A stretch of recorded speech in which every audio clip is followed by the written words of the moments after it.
Hola a todos, bienvenidos a una nueva entrevista de Consalud TV. Hoy tenemos con nosotros a José María Antón García, licenciado en Medicina y Cirugía por la Universidad Complutense de Madrid. Ha sido viceconsejero de Humanización Sanitaria de la Comunidad de Madrid desde 2019 hasta marzo de 2021 y ahora va de número 7 en la lista de ciudadanos para las elecciones autonómicas de Madrid del próximo 4 de mayo. Muchas gracias, José María, por atendernos. Muchas gracias a vosotros. Encantado de estar aquí para, bueno, pues nada, contaros un poco nuestros proyectos. Muchas gracias. Gracias. Y para empezar, bueno, pues a las puertas de una campaña electoral, aunque bueno, ya estamos en plena campaña, las encuestas más optimistas le dan a Ciudadanos una leve representación en la Asamblea de Madrid y, bueno, muy por debajo del resultado actual, ¿no? Algunas incluso no les dan representación. Y también, por otra parte, dan una amplia victoria al Partido Popular. Quería preguntarle si cree que la ciudadanía considera que la gestión de la pandemia por parte de Isabel Díaz Ayuso ha sido buena. A ver, yo creo que la gestión de la pandemia ha sido razonablemente buena. Lo que pasa es que esa gestión de esa pandemia a mí me gustaría recordar y poner en valor que es el resultado de un gobierno de coalición, no un gobierno, es decir, un gobierno que efectivamente su presidenta era Isabel Díaz Ayuso, pero que era un gobierno de coalición, fruto de un pacto que contemplaba una serie de medidas y como consecuencia de ese pacto, además, compuesto por bueno, pues consejeros de ambos partidos, ¿no? Y por tanto creo que todos los méritos y los deméritos que la gestión de la pandemia pueda tenerse en la Comunidad de Madrid, en definitiva, bueno, de alguna forma somos copartícipes de ellos, ¿no? Debemos de asumir también los errores que se hayan podido cometer como gobierno y evidentemente pues alguna responsabilidad en la parte de éxito que pudiera haber habido, ¿no? Ujú. ¿Cree entonces que no se valora lo suficiente el trabajo desarrollado por Ciudadanos en ese gobierno? Bueno, ahora estamos en una campaña y efectivamente pues hay una batalla de comunicación en ese sentido y lógicamente cada partido intenta poner en valor bueno, pues algunas partes, ¿no? Pero yo creo que efectivamente intentando ser rigurosos en ello, pues por ejemplo por fijarnos en el tema económico, Madrid es una de las comunidades que mejores resultados están obteniendo durante la pandemia en el tema mejores o menos malos, en el tema económico. Y esa era una gestión directa que se llevaba desde una consejería de Ciudadanos. Es verdad que la gestión sanitaria, pues efectivamente se llevaba en una consejería cuyo titular era y es Enrique Ruiz Escudero, pero en la que también a través mío se participaba por parte de Ciudadanos y todos hemos colaborado en los aspectos económicos, en los aspectos de gestionar la parte sanitaria de la economía, porque al final un gobierno es eso, un gobierno es un conjunto de personas que además las decisiones se toman de forma colegiada en un consejo de gobierno, que previamente hay reuniones de viceconsejeros para prepararlas estas y, en fin, creo que, bueno, aunque entiendo que en este momento bueno, pues hay una parte que quiera poner más el foco y quiera trasladar una cierta imagen de realización de éxito en solitario, pero creo que eso sinceramente no se corresponde con la realidad y cualquiera que lo pueda observar con una cierta objetividad estará de acuerdo con esta idea, ¿no? Ujú. Entrando en materia sanitaria, si usted dependiera la sanidad pública madrileña, ¿qué decisión sería la primera que tomase tras el 4 de mayo? A ver, yo creo que en este momento lo más importante que se debe hacer es luchar contra la pandemia. Es lo más importante que se debe hacer y que se está haciendo. Y en ese sentido hay tres estrategias que son fundamentales y en las que se debe de perseverar. Una es vacunar. Vacunar yo creo que es la mejor herramienta, la más eficaz y la que además se ha demostrado que funciona, gracias a Dios. De hecho, bueno, pues incluso con las últimas variantes, las últimas mutaciones que ha hecho el virus, pues hoy mismo se ha publicado un trabajo en donde se demuestra que efectivamente las vacunas siguen siendo eficaces. Y por tanto, todos los esfuerzos se tienen que dirigir a vacunar. La segunda cosa que se tiene que hacer es tratar de paliar en la medida de lo posible todos los efectos que en la asistencia sanitaria se han producido como consecuencia de la pandemia. Y me refiero a potenciar toda la asistencia a patología no COVID. Una de las grandes, yo creo que perjudicados de esta pandemia es precisamente todos los enfermos, todas las patologías que no son COVID.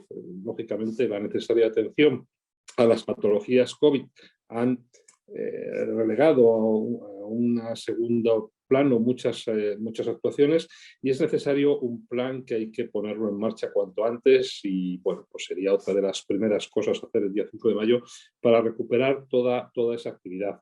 Y hay también una tercera vía que también se está haciendo y que hay que potenciar, y es hacer muchos test de antígenos. En tanto no se consiga la inmunidad de rebaño, lo que tenemos que seguir trabajando es en cortar las cadenas de transmisión. Y para eso lo más eficaz es hacer test no solamente en los casos de personas con síntomas o en los casos de contactos estrechos, sino también a la población en general, a la población que está en riesgo de tener síntomas, de no saberlo y con ello bueno, pues convertirse en un elemento de transmisión. Creo que ese aspecto hay que potenciarlo aún mucho más, y es otra de las cosas que haríamos en líneas generales. De su experiencia como viceconsejero de Humanización Sanitaria y de su gestión durante este tiempo, donde ha tenido que abordar una pandemia, quería preguntarle qué ha aprendido de esta experiencia y qué considera que es necesario, de qué se ha dado cuenta que hay que cambiar de forma urgente en este ámbito. A ver, efectivamente, el cargo de viceconsejero de humanización, yo creo que es una de las cosas más bonitas que le puede ocurrir a un médico, que es acceder a este cargo, ¿no? Porque efectivamente en esta viceconsejería, aparte de otras direcciones generales que dependen de la viceconsejería y que también son muy importantes, como el área de investigación y de formación, que es otro de los aspectos esenciales y los que se tienen que continuar potenciando y de los que se tienen que seguir invirtiendo y apostando realmente por la investigación y por la innovación. También dependía el área de inspección, que es otra área importante, pero sin duda que desde el punto de vista digamos, de apasionante es la humanización, ¿no? Yo lo comento mucho. Una de las cosas que más me ha aportado este cargo es el conocimiento en mucha mayor profundidad que he tenido con las asociaciones de los pacientes.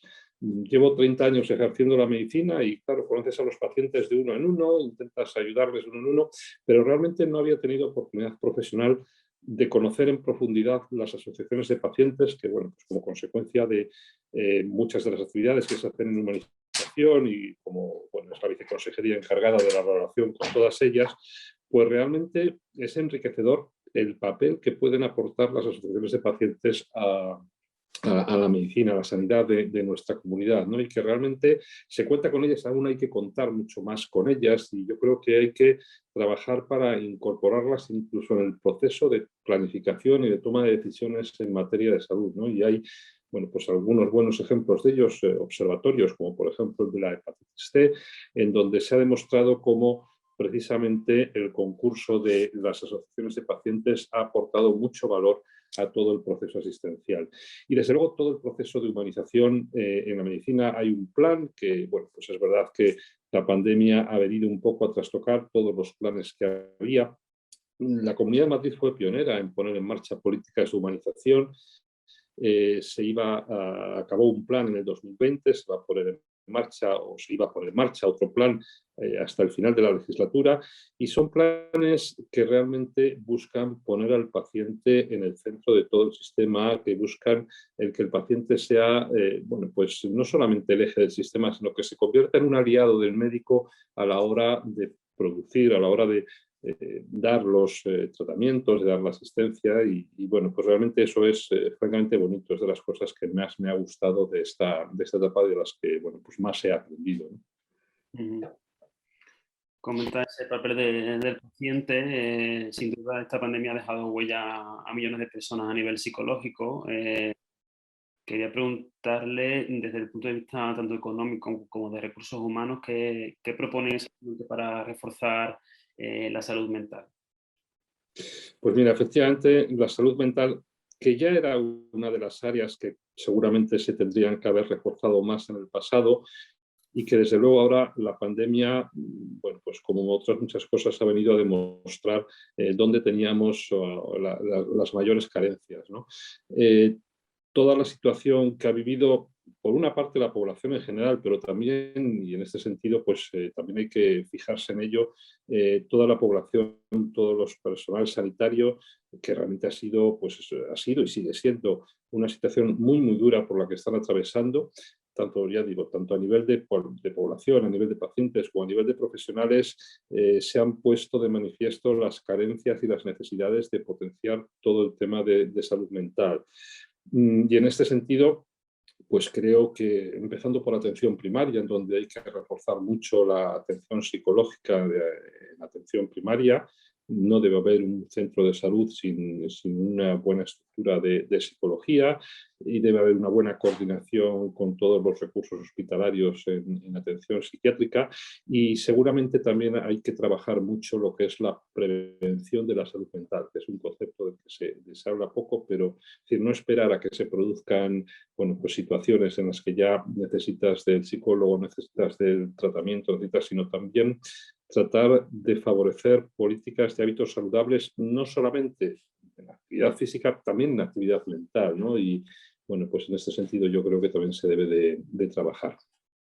Quería preguntarle por el Hospital de Emergencias Enfermera Isabel Zendal, que bueno, siempre ha estado en, en el candelero un poco mediático por cómo se ha construido en poco tiempo y un poco cómo ha empezado a funcionar. Y bueno, quería saber su opinión sobre si cree que funciona bien actualmente, cómo está, o si proponen algún tipo de cambio para este centro. A ver, yo creo que el Hospital de Enfermera Zendal es un recurso asistencial diseñado específicamente para bueno, pues, afrontar con mejor garantía de éxito para los pacientes la situación por la que estamos atravesando. Es verdad que en su momento, cuando se decidió su puesta en marcha, pues efectivamente cabía el debate de si era la mejor o no era la mejor opción. Pero lo cierto es que a día de hoy ahí está.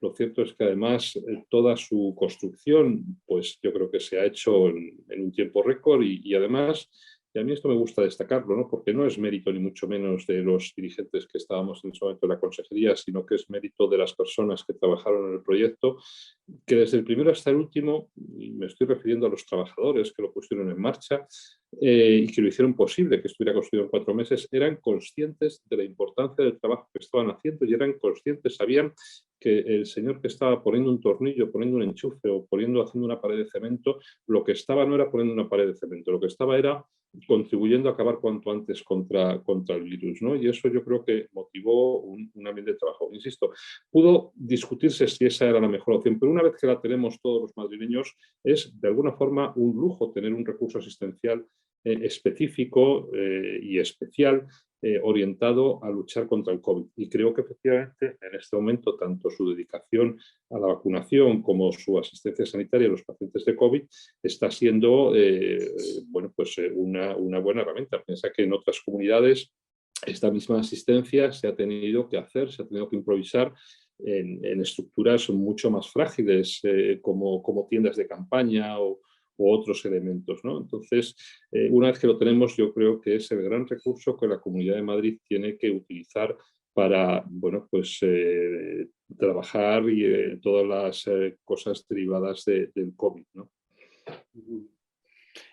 ¿Impulsaría algún tipo de cambio en la actual estrategia de vacunación de la Comunidad de Madrid? Un poco también sabemos que se adapta a la que ya se ha fijado a nivel nacional y un poco dependiendo de la llegada de vacunas, ¿no? que desde Europa. Claro. Pero no sé si... La clave sin duda es el número de vacunas disponibles, ¿no? Y aquí la verdad es que yo debo de confesar que siento una cierta envidia como otros países, otras regiones han tenido más capacidad para disponer de vacunas realmente, ¿no? Entonces, nosotros estamos todavía gestionando la escasez del número de vacunas.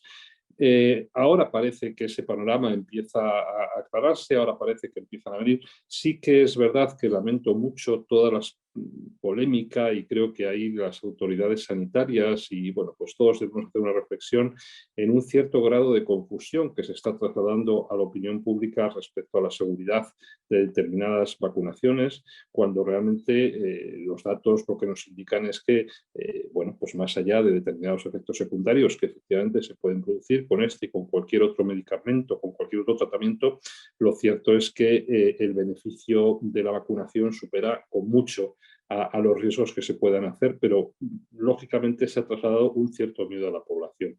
Pero volviendo un poco a la pregunta inicial, ahora que parece que efectivamente vamos a disponer de más vacunas, yo creo que en la estrategia de distribución, las comunidades autónomas, bueno, pues más allá de que al principio pudieran existir o no algunos retrasos, lo cierto es que por lo menos la Comunidad Autónoma de Madrid tiene recursos suficientes para poner todas las vacunas que el gobierno central sea capaz de poner en nuestras manos.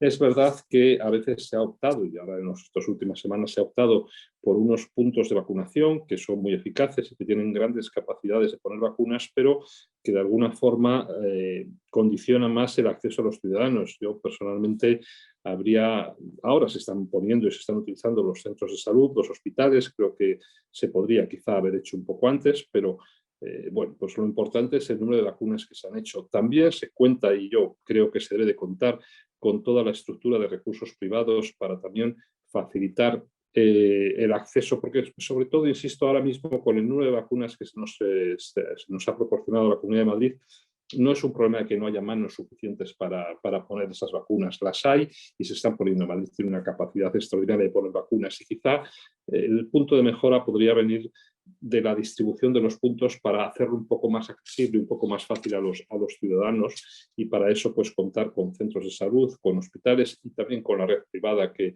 reiteradamente han manifestado su disposición a colaborar con el Sistema Nacional de Salud, con el Sistema Regional de Salud en la puesta de estas vacunas. Ya lo hicieron con su propio personal y lo hicieron bien. Entonces creo que en ese sentido, en cuantos más puntos puedan ponerse vacunas, pues no es que pongas más, es que lo haces más fácil para el ciudadano. Hablando de profesionales sanitarios, quería preguntarle, bueno, por darle una intervención que hizo la presidenta Ayuso en esa famosa reunión con Pedro Sánchez en la Comunidad de Madrid. Decía que necesitaban profesionales y que el Sistema Nacional de Salud tenía un problema de falta de médicos y enfermeras. Quiero preguntarle cuántos profesionales cree que necesita la sanidad madrileña y cómo haría para contratarlos.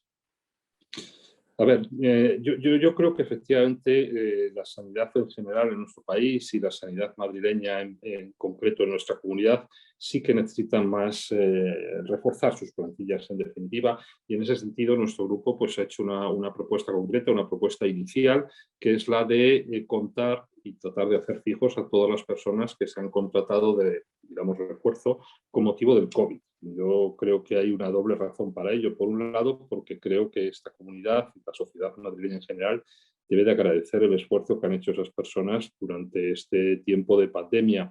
Pero además es porque realmente se necesita ese refuerzo. Es verdad que venimos de años posteriores en donde, bueno, pues yo lo he condicionado un poco por situaciones económicas, por crisis anteriores, la sanidad se vio obligado, la sanidad y otros muchos sectores se vio obligado a efectuar recortes, y luego pues esto pasa muy a menudo, hace recortes y luego cuesta mucho volver a la situación anterior, ¿no? Y es verdad que ahí se lleva un cierto retraso y por tanto creo que ahora seriamente hay que plantearse el recuperar esa situación anterior. Pero creo que hay que hacerlo con rigor. ¿Qué significa hacerlo con rigor? Pues hacer un mapa de recursos y necesidades, porque realmente posiblemente si hacemos ese mapa veríamos que son todas las especialidades las que tienen carencias, habrá algunas que sí, otras que no. Eso también debe de influir en la planificación y ver realmente un poco a la luz también. La pandemia, desde luego, es mala per se, pero también nos ha enseñado cosas, es decir, que de estas situaciones de crisis se aprenden cosas. Y yo creo que de las cosas que se han aprendido, que nos ha enseñado la pandemia, es que efectivamente hay determinados procesos que se pueden hacer de una forma mejor a como veníamos haciéndolos antes de la pandemia. Y me estoy refiriendo pues a todos los temas de consulta, me estoy refiriendo a un mejor aprovechamiento de recursos de una forma más centralizada y, por tanto, en base a todo ese rediseño de procesos, pues tendremos que ver efectivamente cuántos profesionales hacen falta, pero sin duda hacen falta.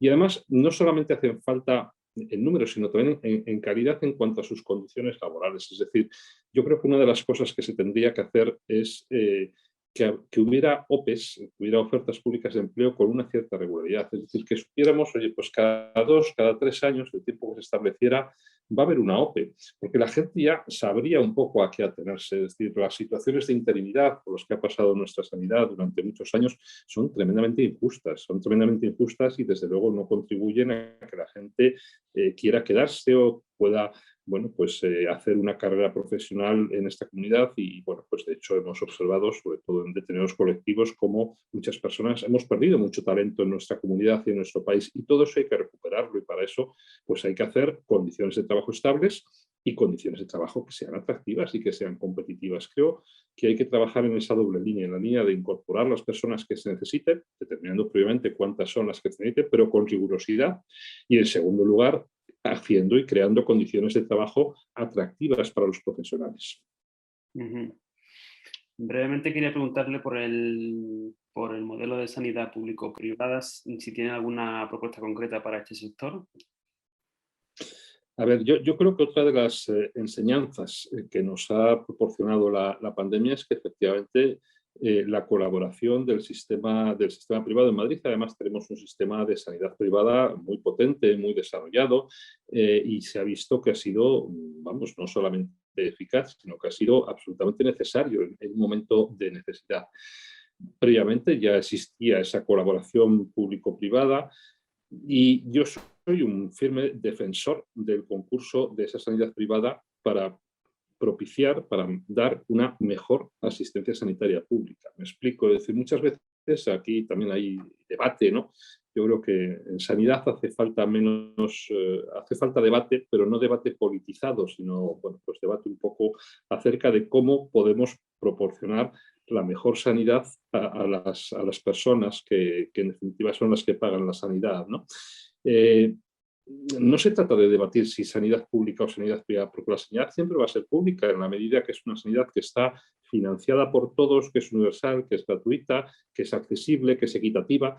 De lo que se trata es que con esos recursos públicos, ¿cómo le damos al ciudadano, lógicamente, con eficiencia, la mejor sanidad que sea posible? Y en ese sentido, creo que esa colaboración público-privada es una herramienta de éxito por muchas razones, ¿no? Sería un poco largo extenderme, pero que sin duda pues, es un modelo que nosotros propiciamos y sobre el que tenemos que seguir trabajando y profundizando. Eso sí, en base a una colaboración por esa parte privada desde un punto de vista de honestidad y de colaboración, evidentemente también con una buena función de control y regulación por parte de la autoridad, de las autoridades o de la administración, ¿no? Pero sin duda que es algo que nosotros, y menos en la Comunidad de Madrid, con una estructura sanitaria tan desarrollada, tan potente, y que además ha demostrado que lo hace bien, podemos en absoluto obviar, porque sería una debilidad por parte de las autoridades sanitarias. Pues, José María, acabamos aquí la entrevista. Quería agradecerle A vosotros. atendido, ha sido un placer. Y nada, desearle suerte de cara a las elecciones autonómicas. Pues muchísimas gracias, un placer y para lo que queráis. Pues muchas gracias. Hasta luego. A vosotros.